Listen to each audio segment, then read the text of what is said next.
निर्गमन ग्रंथ अध्याय 13। प्रभु ने मूसा को आज्ञा दी, मुझे सब पहलौठे बच्चों को समर्पित कर देना। इजरायली लोगों के सब पहलौठे बच्चे, चाहे वे मनुष्यों के हों या पशुओं के, मेरे ही हैं। बेखमीर रोटी। मूसा ने लोगों से कहा, यह दिन स्मरण रखना। इसी दिन तुम अपनी दास्तां के घर मिस्र से निकलकर बाहर आए हो, क्योंकि प्रभु ने अपने बाहुबल से तुम्हें उस स्थान से बाहर निकाला है। इसलिए तुम कोई खमीरी रोटी मत खाना। अबीब के महीने में आज के दिन तुम बाहर आए।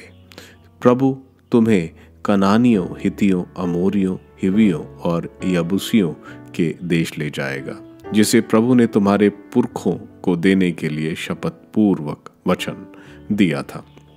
उस देश में जहां दूध और मधु की नदियां बहती हैं, वहां तुम इसी महीने में यह पर्व मनाओगे। तब 7 दिन तक तुम बेखमीर रोटी ही खाओगे और 7वें दिन प्रभु के आदर में एक उत्सव मनाओगे। उन 7 दिनों में बेखमीर रोटी ही खाई जाएगी, ना तो तुम्हारे पास खमीरी रोटी होगी और ना तुम्हारे सीमांतों में ही। इस दिन तुम लोग अपने अपने पुत्रों को इस प्रकार समझाओगे, जिस दिन मैं मिस्र से बाहर आया, प्रभु ने मेरे लिए जो कार्य किया, उसकी स्मृति के लिए यह पर्व मनाया जाता है। प्रभु बल प्रदर्शन द्वारा तुमको मिस्र से निकाल लाया।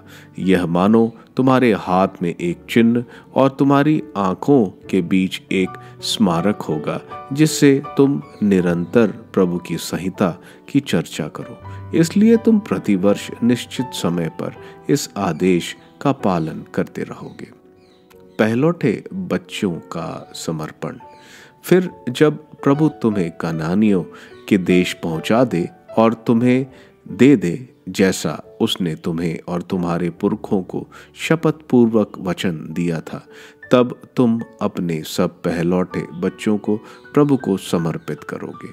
तुम्हारे पशुओं के सब पहलौठे बच्चे भी प्रभु के होंगे। तुम गधे के प्रत्येक पहलौठे बच्चों को मेमने से छुड़ाओगे। यदि तुम ऐसा नहीं करना चाहोगे तो उसकी गर्दन तोड़ दोगे। तुम अपने अर्थात मनुष्य के प्रत्येक पहलौठे बच्चों को छुड़ाओगे। जब भविष्य में तुम्हारा पुत्र तुमसे पूछे कि इसका अर्थ क्या है, तो उसे यह बताना, प्रभु ने अपने भुजबल से हमें दास्तां के घर मिस्र से बाहर निकाला था, जब फिरौन हठ पूर्वक हमें निकलने नहीं देता था। प्रभु ने मिस्र देश के प्रत्येक पहलौठे बच्चे को, चाहे वो मनुष्य का हो या पशु का, मार डाला था। इसलिए हम प्रभु को सब पहलौठे बच्चों को अर्पित करते हैं और उन्हें छुड़ा लेते हैं। प्रभु बल प्रदर्शन द्वारा तुमको मिस्र से निकाल लाया था। यह मानो तुम्हारे हाथों में एक चिन्ह और तुम्हारे मस्तक पर एक स्मारक होगा। इजरायलियों का प्रस्थान। जब फिरौन ने लोगों को जाने दिया, तब ईश्वर उन्हें फिलिस्तीनियों के देश के मार्ग से होकर नहीं ले गया, यद्यपि वही सीधा मार्ग था।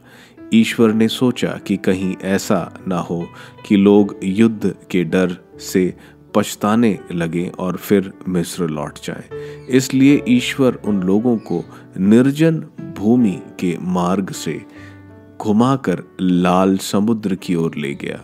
इजरायली मिस्र के बाहर अस्त्र शस्त्र के साथ निकले। मूसा अपने साथ यूसुफ का शव भी ले गया, क्योंकि यूसुफ ने इजरायलियों को यह शपथ खिलाई थी कि जब ईश्वर तुम्हारी सहायता करने आएगा, तब तुम यहाँ से मेरा शव साथ ले जाओगे। सुकोत से आगे जाकर उन्होंने निर्जन प्रदेश के किनारे के एताम में अपने तंबू खड़े किए।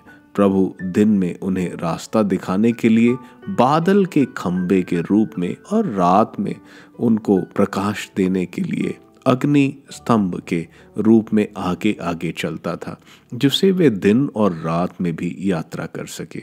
दिन में बादल का खंबा और रात में अग्नि स्तंभ लोगों के सामने बराबर बना रहा।